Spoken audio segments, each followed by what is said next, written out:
Un épisode qui me pose pas mal de problèmes, hein.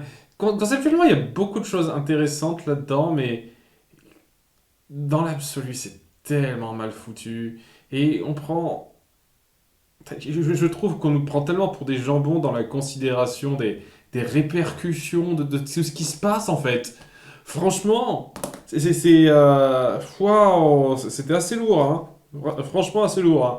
Donc, ouais, ça commence sur Jack qui tombe sur la nouvelle invention de son père, une espèce de machine pour voyager à travers le portail. Je pense, s'ils sont un peu logiques, qu'ils essaieront quand même de faire gaffe à certaines de ces inventions pour qu'elles perdurent dans le temps, quoi. Parce que ça m'a l'air quand même plutôt pratique à un certain degré. Mais voilà, quoi. Comme par hasard, par pur accident, ça va tomber le jour où il a oublié l'anniversaire de mariage avec Maddy. Et donc elle est énervée. Putain, j'en ai ras le cul de ces configurations. C'est tellement. Bref, elle est énervée, donc sans faire exprès, elle frappe la machine qui décolle et prend le portail alors qu'il y a Danny à l'intérieur.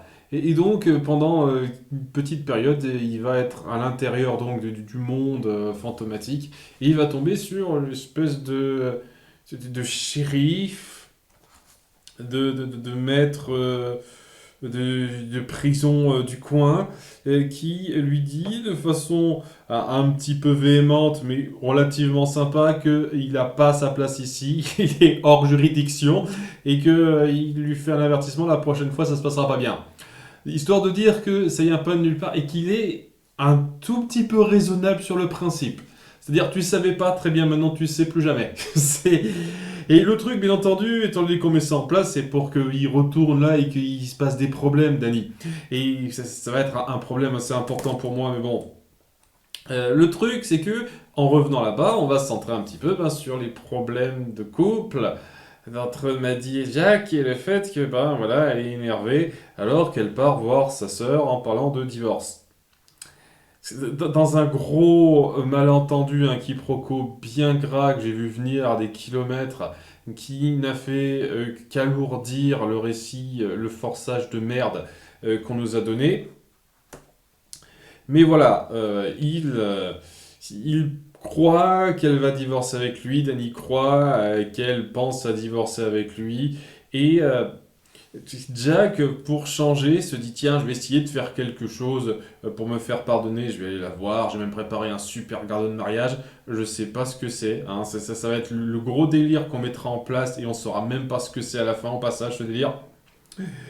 Et ouais, donc il part. Ce qui au passage va amener une sous-intrigue un peu zarbe où Jazz se dira mais attends, je suis persuadé que papa ne fait jamais gaffe à ce que maman veut. Et là tout de suite, il fait attention et il veut faire quelque chose pour se faire pardonner. Ah, c'est complètement pas dans mes prévisions. Là, je suis complètement paumé. Elle en fait des caisses et si je... ok, c'est très bizarre ça. On part vraiment dans l'approche ultra caricaturale des personnages, mais il y a un truc caricatural à tous les tableaux, par exemple. Donc, Jack va se rendre là où se rend sa femme, pas par les mêmes moyens parce qu'il est teubé, et donc il va passer par des tonnes de trucs ridicules, et ça va être le pays des bouseux en fait. Vraiment, ça c'est un coin où il n'y a que des maisons dans la cambrousse, il n'y a pas de toilettes, pas d'électricité, et les personnages sont des gros stéréotypes ambulants de bouseux, quoi. On essaie de se moquer vaguement du fait que c'est un stéréotype, mais ça change rien en fait que c'est un stéréotype bien gras. Et ouais, la sœur de Maddy, c'est pareil, hein, c'est une grosse bouseuse sur l'approche, quoi. Et on aura des blagues de merde comme quoi il n'y a pas de toilette. Et donc ça l'embête un petit peu de devoir faire ses besoins dehors. Jack. Ça, c'est le niveau d'écriture comique de cet épisode. C'est incroyable. Hein. J'espère que c'est hilarant pour certaines personnes. Parce que pour moi, ouh. Donc oui, pendant ce temps-là, il a complètement oublié le cadeau d'excuses pour leur anniversaire de mariage qu'il a fait à la va-vite. Et en voulant essayer de faire au mieux, Danny se dit qu'il va nettoyer, le coin pour qu'elle soit en meilleure disposition à son retour.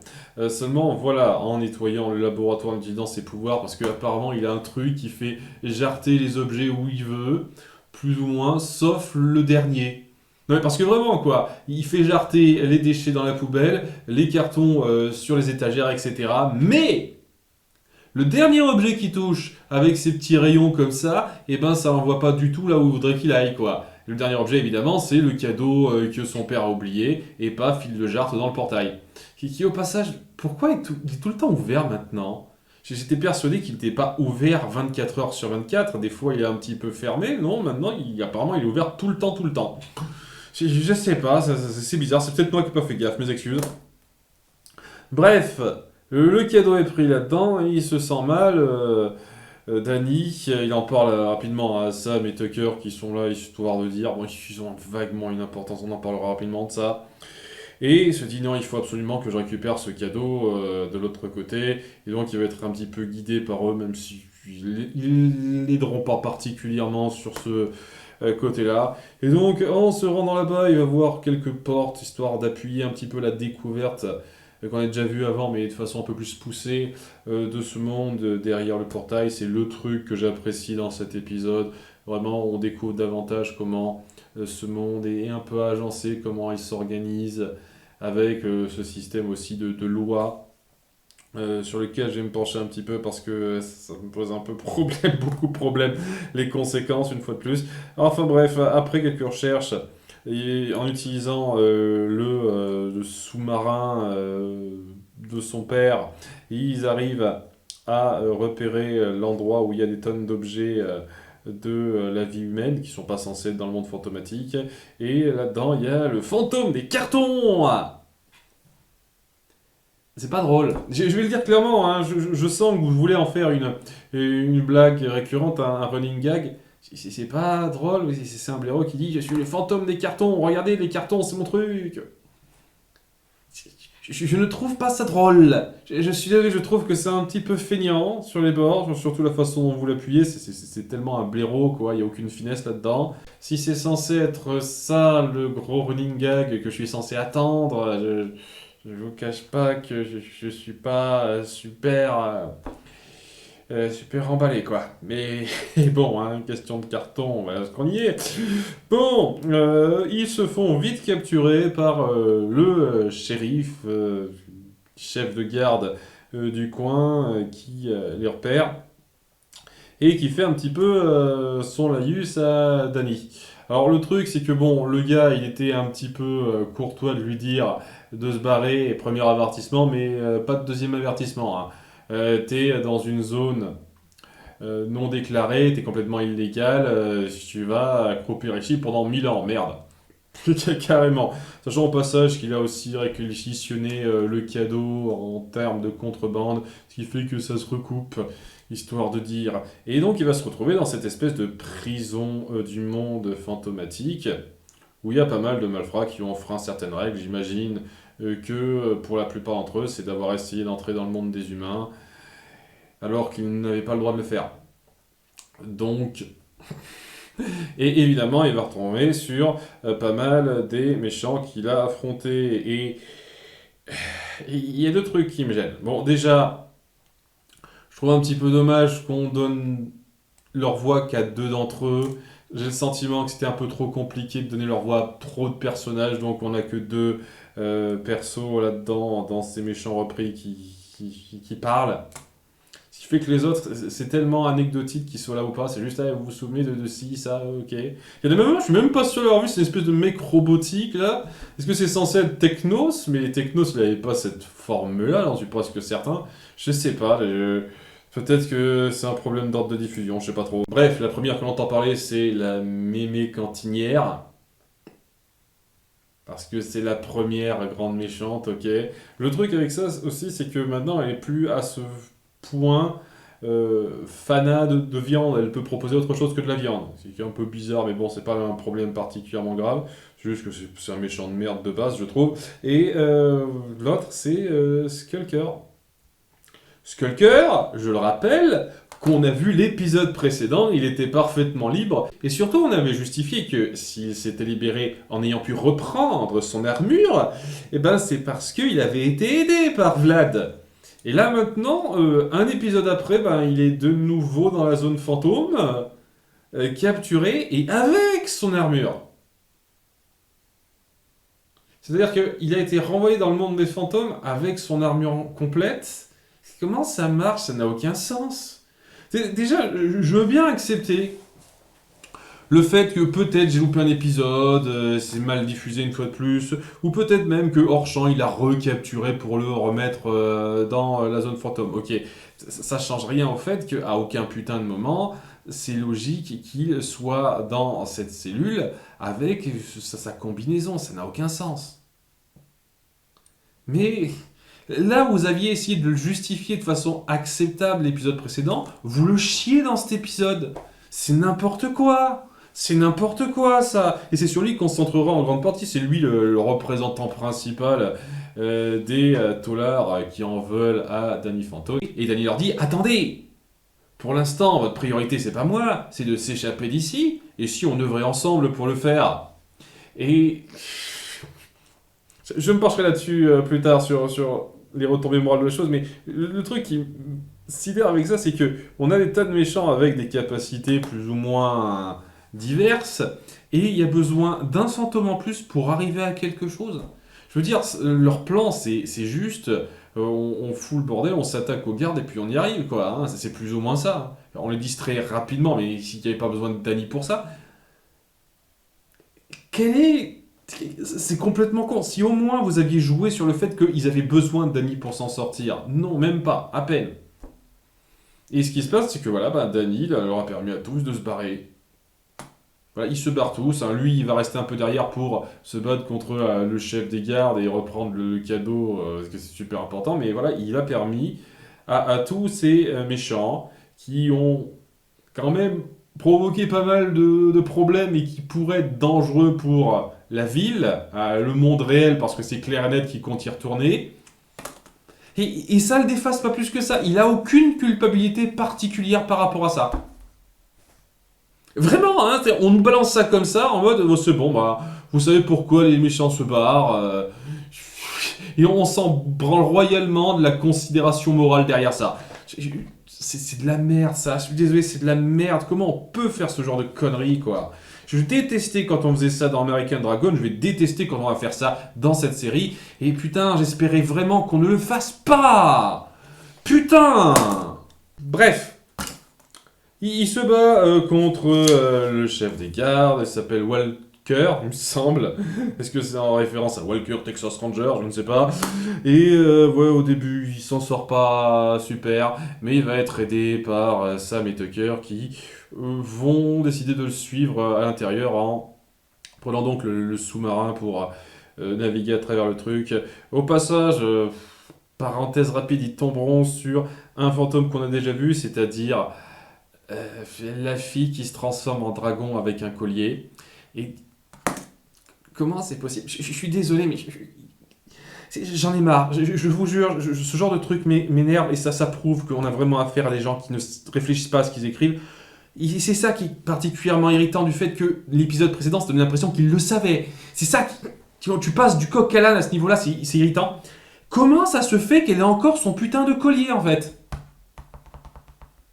Le collier qui la transforme en dragon dès lors qu'elle est un peu héritée. D'ailleurs, elle n'était pas particulièrement héritée. Pourquoi elle serait énervée tout de suite pour se transformer en dragon devant Sam et Tucker? Je n'ai pas bien saisi ce détail-là, mais bon. Bref, c'est quoi ce délire? C'est bien de faire des rappels, mais faites des rappels qui ont du putain de sens, les gars. Ça ne veut rien dire.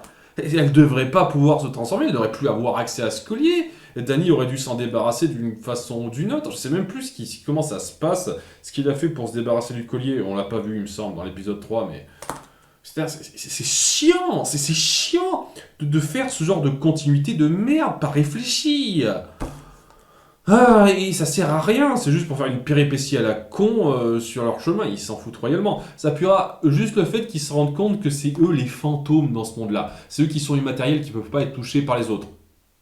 Enfin, C'est pas super cohésif ça, on va en parler très vite, mais ouais, ils retrouvent Danny, ils lui disent comment ça marche, et grâce à cette nouvelle information, bah, il se retransforme en sa version humaine, ce qui fait que maintenant il est le fantôme pour les fantômes de ce monde. J'espère au passage que vous ferez gaffe à ça par la suite, parce que je suis presque certain que Danny retournera dans le monde des fantômes. Et ce serait particulièrement stupide de sa part de ne plus utiliser ce phénomène de je me transforme en humain et paf, je passe à travers les fantômes qui ne peuvent pas me faire de mal.